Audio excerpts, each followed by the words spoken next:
I didn't buy it yet, it's not mine. I wanted to test it to see how it compares to the old one, because I've tried the 2016 one last year, obviously, at the Yamaha days or whatever. I was happy with it, with the engine and all of that. It's just the suspension, I don't know, seemed a bit bouncy and all of that stuff. On this one, I've had about precisely an hour on it to put it through its paces for a noob, and feels solid.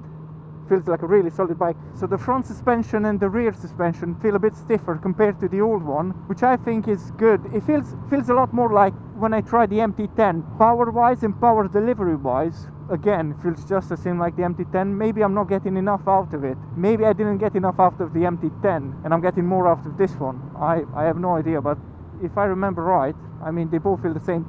The bike feels very nimble, really easy to throw about corners and all that. Very, very light. Even at the standstill, feels very light, the bike. The mirrors are great, happy with them. I've been on this seat for about an hour now, and I'm starting to feel it. So if you are planning to buy this, I would suggest you maybe go for the comfort seat, which is a bit softer and, I don't know, just a tad more comfortable. Torque wise, I don't know if there's much to say that.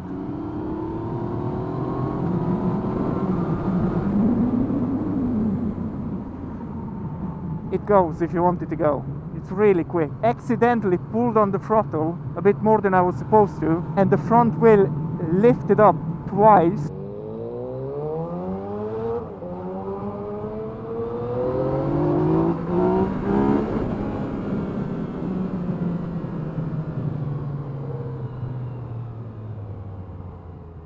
With traction control on the hardest setting, I don't know if I can call it that, on the less forgiving setting, as in the front wheel shouldn't lift, I'm assuming, if you're on traction control mode 2, and it did twice. You've got the modes, so you've got A mode, standard and B. I was in B the whole time, and the front wheel was just going crazy, just kept lifting up. I don't even want to think what happens when you put it in A mode, because I'm assuming that's going to be crazy as well. Wind protection, I've got this small thing down here at the front, I feel no difference with or without, I don't know. I still feel the wind in my chest and all of that, so I don't know. This particular one comes with the heated grips on it already, which is one of the options that I want straight out the door. I mean, as soon as I pick it up, I would want the screen, the heated grips, the exhaust. This one comes with the Acra exhaust, which sounds fantastic, and it doesn't even have the baffle out yet. So it's still with the restricted exhaust, if you want to call it that, the legal exhaust, and it still sounds amazing. It cracks and pops every time you downshift, and it's fantastic. The position on it, my back is completely straight, not bent at all. I'm 6 foot and I feel really comfortable on it. Knees, again, comfortable. I can easily reach the ground on the bike, so I can stand up on the bike and tiptoe on it, and that's fine. No problem whatsoever. The ABS is great. It kicked in a couple of times. I actually needed it because I was braking pretty hard, so I can't fault it for that. The difference between this year and last year is they've got this slipper clutch on the bike, and when you're downshifting, if you're not matching the revs and all that, don't worry about it, the back wheel won't lock up.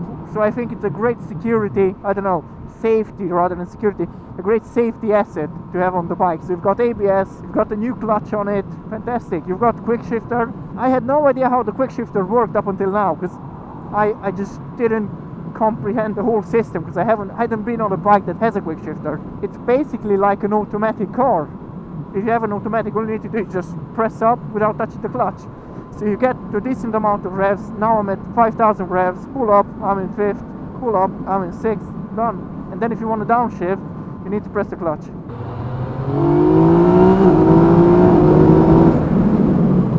It's basically having an automatic car, but without the hindrance of not getting that power when you need to have it. I want to buy it. So as soon as I get back, I'll probably put down a deposit and sign it. Yep. It doesn't feel that bad. I mean, I can still feel the wind in my chest, banging in my chest, but I don't know, it's not as bad as I thought it would be. Maybe it's the small screen helping compared to the FC1 that I had, but I don't know. I'm still looking at getting this screen and the taller one. The one thing that I would recommend to buy as soon as you buy the bike is the exhaust, because this one sounds the dog's bollocks. Problem is, I can't afford a big deposit on this bike and then afford to pay whatever the exhaust costs as well. I think to get the full system Acra that I've got now, it's about £1,000. So yeah, just too much money. I'll probably ride it, once I get it, I'll probably ride it without the exhaust and then move on to onto the louder exhaust after, I don't know, a few months, a year. I'll see how I get on. If I'm happy with it, I'll just keep it. If I'm not happy, I'll just change it earlier, I don't know. Very, very pleased with the bike. Handles great, really light, traction control, riding modes, quick shifter. If you don't have a quick shifter on your bike, check if you can have it fitted, no matter what bike you have. May that be an MT7, 09, 10, don't know, anything. My advice is fit the quick shifter on it, because it's banging.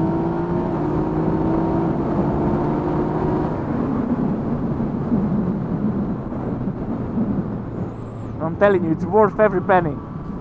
I can't believe the bike comes at the price that it is. I mean, the bike's I think £7,000, and for £7,000 you get the slipper clutch, you get the great torquey powerful engine, quick shifter. I'll try to get the heated grips as well in the price, not having to pay for them. LED, you get the LED lighting on it, you get the riding modes, and it's a very light bike. I think it's about 190 kg. It's a very light bike. It's not as heavy. I think it's lighter than the one I had before, because before my first bike was an FZ1, and this one's a lot lighter than the FZ1, which I think is amazing. Yeah, looks great, and I like the blue color. I'm happy they've got the blue test model, because that's what I want to buy as well. It slowly picks up speed and power, which is great, which is just what you want in the city. I mean, around here, low speed, great. Very light and very nimble at low speeds. Can't argue against it. Then at high speed, it's just as good, just as great. It stays firmly on the ground, unless you're not accelerating like a madman. Handles really well. It's really quick and powerful. Can't fault it in any way. But besides that, I'm not even an expert to fault it, so I wouldn't even know what to say about it that's wrong. But yeah, I really love the fact that they moved the indicators down to the sides of the bike instead of at the front where they were before. I think it looks much better. The best thing about the bike are the looks. It's just fantastic. I love the looks. I love the LEDs at the front. I think they look amazing. I like what they've done with the screen. Looks more like the MT10. Looks fantastic. I like the side bit, the side indicators as well. I would definitely replace them with the LED ones, but still, looks fantastic. I like the swing arm at the back. I've seen a smaller one. I think it would be interesting to have the smaller one. And then the exhaust. Blimey. Sounds great. Great looking bike. I love the color scheme. I love the blue wheels, the blue tank, and I love the silver and blue stripe on the rear. Yeah, all round, I'm super impressed with the bike. It sounds fantastic. It's just as nimble and great as the MT-07, but with more power, and in my opinion, much better looks.